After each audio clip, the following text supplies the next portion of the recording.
To protect my daughter, I trapped her in a small machine, less than 10 square meters. Every time I brought supplies, we kept our distance. My daughter had a rare disease and could only breathe filtered air. I thought she'd live her whole life in this coffin, but then the unexpected happened. The purification system suddenly powered on, and even worse, yellow gas began pouring out into the streets.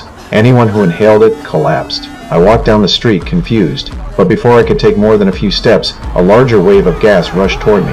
I froze, and the gas hit me head on. The street turned into chaos. I ran home as fast as I could. Once I got inside, I pulled my wife away from the window. The next second, the toxic gas surrounded the window, seeping in through every crack. With my daughter in the purification room, I set it to energy-saving mode, and quickly grabbed my wife to leave. The gas was rapidly moving upstairs. We had no choice but to run to the top floor. A kind elderly couple lived there, and they let us in. We stepped onto the balcony, looking down at the terrifying scene below, speechless. But that wasn't the worst part.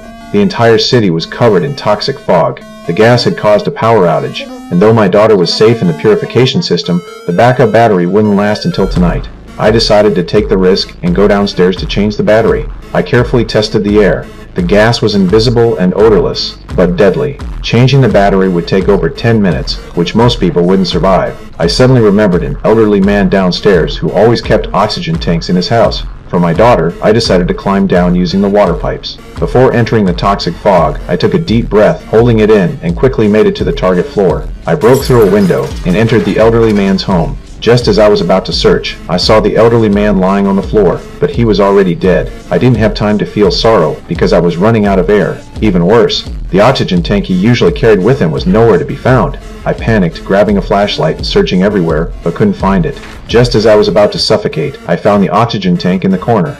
I quickly put on the mask, opened the valve, and breathed in just in time. Once I recovered, I grabbed the backup tank and was about to leave when I heard a noise from the bedroom. Driven by curiosity, I raised the hammer and opened the door, only to find a small dog inside. Strangely, the dog was fine and was even excited. I wondered if animals were immune to the toxic gas, but soon, the sight inside disproved that theory. The mother dog in the room had already died. I was puzzled, but didn't have time to think more. Back home, I successfully swapped the battery for my daughter and brought some supplies. To gather more batteries, I went back downstairs. The street was littered with bodies, foaming at the mouth. The scene was horrifying. I tightened my grip on the oxygen mask and crawled under a car, gathering as many batteries as I could. Just as I was about to leave, I heard a whistle. Curious, I walked over and saw a large group of people. I approached them and found out they were soldiers sent to evacuate survivors. The whole city had fallen, and the higher-ups decided to seal the city after rescue operations. As the captain saw my makeshift oxygen tank, he handed me a pure oxygen tank, asking me to join the main group.